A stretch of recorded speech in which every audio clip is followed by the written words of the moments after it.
엄마 말씀으론 지상 최강의 닭살 커플이죠.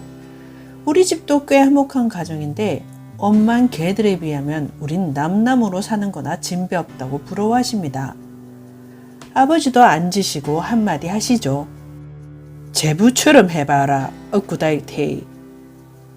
그날 저녁 날이 어두워져서야 집으로 돌아오신 삼촌은 아침에 할매 손에 끌려서 나가던 때와는 전혀 다른 사람이 되어서 집에 들어오셨습니다. 바보 맹구 모양으로 해벌쩍 웃으시며 들어오시자마자 엄마 배고파 죽겠대, 밥 도고 하시곤 밥을 3공기나 퍼먹었어요. 엄마가 옆에서 기가 막힌다는 듯 쳐다보셨어요. 야가 아침까지만 해도 거식증 걸리기가 죽는 거 아이가 걱정을 했더만 장에 가서 뭔 일이 있었노? 하시고 할머니는 큰 시름 놓았다는 표정으로 연신 옆에서 챙겨주셨죠. 나중에 알고 보니 식욕이 돌아온 것도 있었지만 막내 외숙모가 되신 그분이 너무 마르셨다고 한 그 한마디 때문이었습니다. 기가 막혀서 원. 그리고는 삼촌의 주말 상주로의 귀가는 빠지지 않았습니다. 그전엔 도피성 귀가였지만 그날 이후는 사랑을 찾아오시던 행복한 귀가였죠. 집에 오시자마자 인사하고 나가선 늦게 들어오시거나 아주 집에 들리지도 않고 늦게 잠만 자러 들어오시거나 심지어는 나중엔 분명 오셨을 건데 집에도 안 왔습니다. 뭘 한 건지 전 모릅니다. 네? 그렇게 근 1년을 연애를 하시고는 결혼에 골인하시고 지금도 너무 행복하게 사십니다. 서로에게 한쪽이 없단 건 상상도 못하실 만큼. 나중에 들으니 그날 외숙모는 장에서 물건을 팔고 계셨던 막내 외삼촌의 장모님께 집에서 거두어들인 농작물을 배달하시던 길이었답니다. 그런데 두 분이 첫눈에 서로가 서로에게 반한 거죠. 보따리를 들어다 드리곤 돌아오는 길에 같이 오시면서 삼촌은 용기를 내어 차나 한잔 하셨고 두 분은 다방에서 한참 대화를 나누시다 헤어지셨다고 합니다. 이 얘기를 하면 할수록 삼촌은 걷잡을 수 없이 끌리더래요. 숙모도 처음 삼촌이 보따리를 들어준다고 했을 때 이상하게 호감이 가더랍니다. 그리고 두 분의 감정은 올바른 선택이었던 거죠. 사실 두 분의 결혼이 평탄치만은 않았습니다. 숙모네 집은 촌에서도 아주 가난한 집안이었고 그때 모두 여고도 중간에 중퇴를 하시고 집안을 도와야 했답니다. 나름 대학까지 보내셨던 아들을 그런 여자와 짝지어 준다는 걸 외조부님은 마땅치 않아 하셨고 저희 어머니도 그러셨어요. 특히 거의 아버지 뻘인 큰형님이신 큰 외삼촌과 둘째 외삼촌이 반대를 많이 하셨는데 이미 큰 외삼촌은 대구서 막내 삼촌의 혼처를 알아보고 계시던 중이었기에 더 그랬어요. 딴 뜻이 있었겠습니까? 그저 사랑하는 동생이 조금이라도 좋은 여자를 만났으면 하는 마음이었겠죠.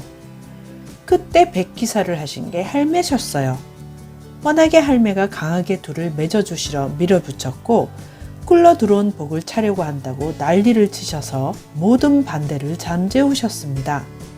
가족들도 할매의 신통한 능력을 잘 알기에 할매가 저리도 적극 두둔하시는 걸 보니 뭐가 있긴 있구나 하셨죠. 그렇게 결혼을 하신 막내 외숙모는 말 그대로 집안의 복덩이였습니다. 남편에게도 시부모께도 형제들에게도 얼마나 잘하시던지 결혼 1년도 안 되어 온 집안 식구들의 사랑을 독차지하시게 되셨어요. 엄마는 외할머니를 볼 때마다 우찌 아가 저리 보면 볼수록 정이 가냐 하시며 둘이 결혼 안 시켰으면 우짤 뻔했노 하고 말씀하셨고 그 생각은 집안의 다른 어른들의 생각과도 크게 다르지 않았습니다.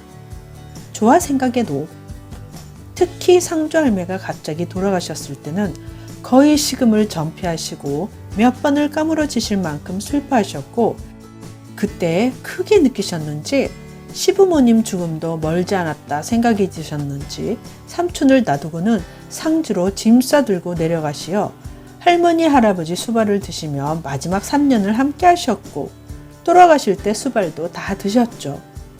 특히 막내 외숙모에게 고마워하는 게 의리의 돌쇠 큰 외삼촌이세요. 집안의 장남으로 자기 짐 다 외숙모가 대신 져주셨다고 생각하시는 큰외삼촌의 막내 외숙모에 대한 사랑을 끔찍하시죠. 만약 외숙모에게 상처를 줬다가는 막내 외삼촌은 큰 외삼촌 손에 끔살 당하실 겁니다. 저도 맞아 죽는다에 한 표. 그리고 세월이 흘러 그 여시 아줌마의 얘기도 듣게 되었지요. 제가 유일하게 같이 술 한 잔씩 하는 어른이 막내 외삼촌이거든요. 큰 외삼촌이나 둘째 외삼촌은 어렵고 친가 쪽은 아버지가 막내시라 다들 넘사벽입니다. 예전 제가 군대 시절 휴가 나와 찾아가자 갈비를 사주시며 술 한잔 같이 하며 그때 얘기를 하셨죠. 네 예전에 내 막내 외숙모 만나기 전에 만난 여자 기억하나? 하시더군요. 전 그때 그 예쁜 한 번 한 여자분? 하고 장난치니 이놈이! 하시며 한 대 쥐어박는 신용을 하시며 그러셨어요. 그때 그 여자에게 할매 얘기대로 출장을 간다고 하자 못 본다고 서운해하며 잘 다녀오라고 했답니다. 삼촌은 일찍 그 여자 집 앞에 가서 잠복을 하셨대요. 그러시다 집에서 나오는 여자를 미행했다더군요. 여자는 잔뜩 차려입고는 나와서 어떤 남자를 만났는데 둘이 분위기나 하는 게 영락없는 애인 사이더랍니다. 그런데 그게 다가 아니더래요. 그 남자를 만나고는 헤어져서 또 다른 남자를 만나러 가더래요. 그 남자와도 딱 분위기가 애인 사이더랍니다. 진짜 가관인 건 저녁엔 또 다른 남자를 만나더래요. 이번에 먼저 만났던 남자들과는 다르게 나이가 좀 있는 중년 남자였고 그 남자가 몰고 온 자가용을 타더니 어딜 가더래요.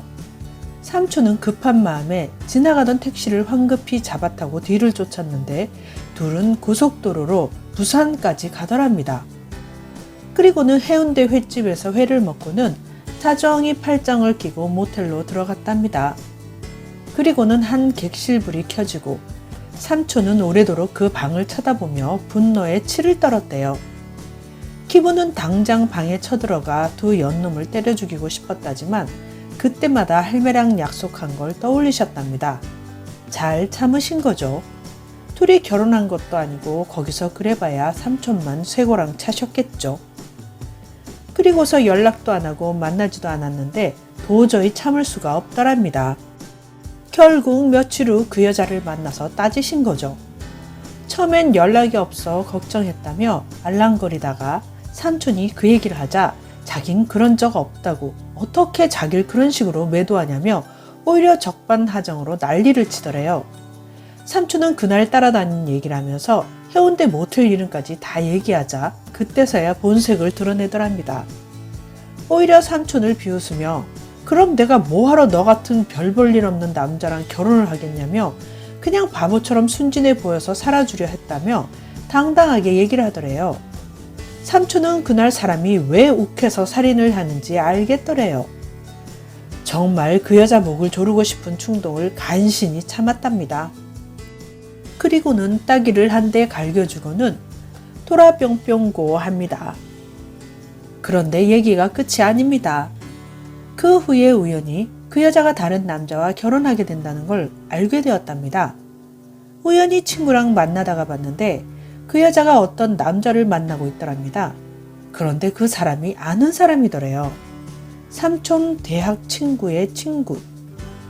잘 아는 사이는 아니지만 같이 친구 때문에 술자리도 두어 번 가진 사이였답니다. 그래서 알아보니 둘이 결혼을 한다고 하더래요. 삼촌은 고민했다더군요. 그런 여잔 줄 꿈에도 모르고 있었을 거 아닙니까? 차마 말을 할 수가 없더라고 합니다. 자기가 무슨 권리로 그러나 싶어서요. 둘은 얼마 후 결혼을 했다고 하더군요. 그리고는 잊고 사셨답니다. 삼촌 친구도 다른 도시로 취직해 가셔서 그 사람 소식을 들을 길이 없었다고 해요. 그러다가 친구를 제가 휴가 나오기 얼마 전에 우연히 길에서 만나셨답니다. 두 분은 반갑다며 자리를 옮겨 술 한잔 하셨는데 그 생각이 나서 삼촌이 그 친구는 잘 사냐며 물어보셨답니다.